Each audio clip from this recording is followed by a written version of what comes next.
Prince Andrew's silence, the Epstein questions that still haunt the royal family. Welcome back to Crown Chronicles, the channel where we journey deep into the Windsor world, uncovering the scandals, secrets, and royal truths the palace wishes would stay hidden. If you love gripping royal mysteries, shocking revelations, and stories that challenge everything we think we know about the monarchy, then pause for a moment and hit that subscribe button. Turn on your notifications so you never miss an episode, especially today's one, because this story is as explosive as it gets. Tonight, we dive into one of the most controversial and unsettling questions surrounding the British royal family. Why has Prince Andrew Mountbatten Windsor remained so silent in the Jeffrey Epstein investigation? And what does that silence truly mean? Some say it's strategic, some say it's protective, others say it speaks volumes, and by the end of this episode, you just might agree. To understand Andrew's silence, we must return to the beginning, the glamorous, glittering world of Manhattan in the 1990s and early 2000s, where powerful men mingled behind closed doors, and where Jeffrey Epstein built an empire of influence that was as seductive as it was sinister. Among the celebrities, billionaires, politicians, and global elite who entered his orbit, one name stands out like a lightning bolt through the royal tapestry: Prince Andrew.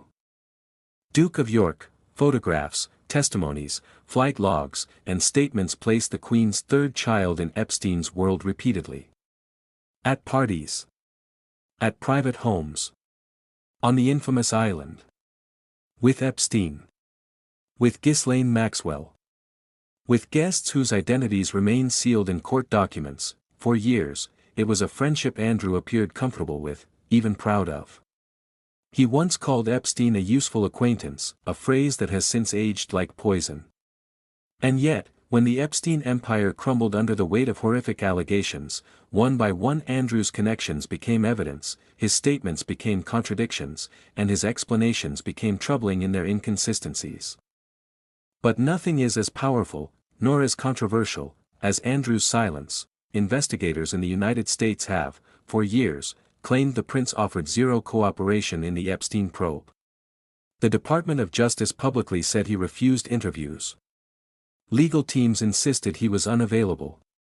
And when the world expected Prince Andrew to step forward, clear his name, or at least contribute to justice for victims, he disappeared behind palace walls. But why? Some insiders claim Andrew was advised, strongly, to stay silent. Lawyers allegedly warned him that any misstep could reopen legal exposure. Communications experts insisted he was too unpredictable after the disastrous BBC Newsnight interview, a moment that became one of the most catastrophic public appearances by a royal in modern history. In that interview, Andrew denied sweating, denied remembering key interactions, denied misconduct, denied virtually everything. What he didn't deny was knowing Epstein far better than he initially admitted. But the moment that interview aired, everything changed. Public outrage exploded, charities cut ties, the Queen stripped him of his military roles and royal patronages, and Andrew was forced into the longest, darkest silence of his life. But here's where the story turns even more intriguing. Andrew has always insisted he is willing to cooperate, just under the right conditions. What those conditions are, no one outside his legal team knows. But each day he remains silent only strengthens speculation.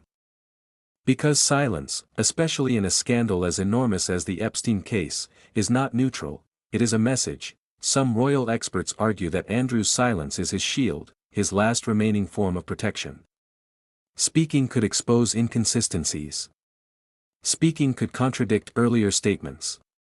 Speaking could lead to more questions, more scrutiny, more legal nightmares. Others, and this is where things get darker, believe Andrew's silence is not just his choice. They claim his silence is a coordinated palace strategy, a protective wall built not just around Andrew, but around the monarchy itself, because if Andrew spoke freely, what else might become exposed? What connections?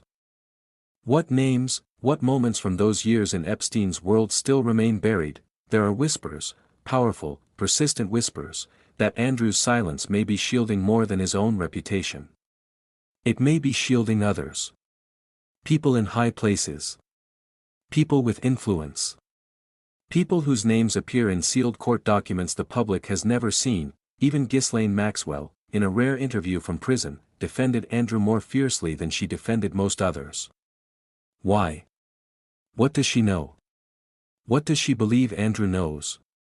The web is dense. And silence keeps it from unraveling, but silence has its cost. For the victims of Epstein's crimes, Andrew's silence has become a symbol of unfinished justice. They have begged for answers. Demanded accountability. Some have publicly pleaded for the prince to step forward and help complete the story, and still. Nothing, not a word.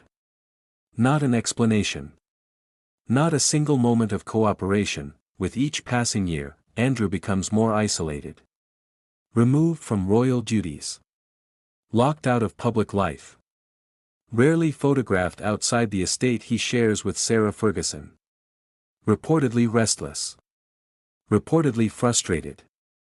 But still, silent. Some insiders say he believes speaking out would only make things worse. That he cannot risk contradicting the controlled narrative the palace constructed after the Newsnight disaster. Others say Andrew deeply resents his forced silence, that he feels abandoned by the institution he dedicated his life to. But the public, the press, and even some royal experts believe something else entirely, that Prince Andrew's silence is not accidental, not strategic, not protective, but revealing, because sometimes silence is the sound of truth you cannot safely speak, sometimes silence is the echo of a story you cannot defend, and sometimes silence speaks louder than any interview ever could. As the Epstein files continue to be unsealed and new testimonies emerge, the pressure on Andrew is building. Once again. More questions. More documents. More evidence. More names. Each wave brings his silence back into focus. What is he protecting, who is he protecting, and why, after all these years? Has he still never answered the questions that could help bring closure to those who suffered most? One day, the truth may come out, whether through legal proceedings, leaked documents, or royal insiders who decide they've held on to their secrets long enough. But until that day, Prince Andrew's silence remains one of the most powerful, and haunting, parts of the entire Epstein saga. Thank you for watching Crown Chronicles. If this investigation kept you captivated, make sure you like, comment, and subscribe for more eye-opening deep dives into the stories behind the crown. There are many more revelations ahead. And this is only the beginning.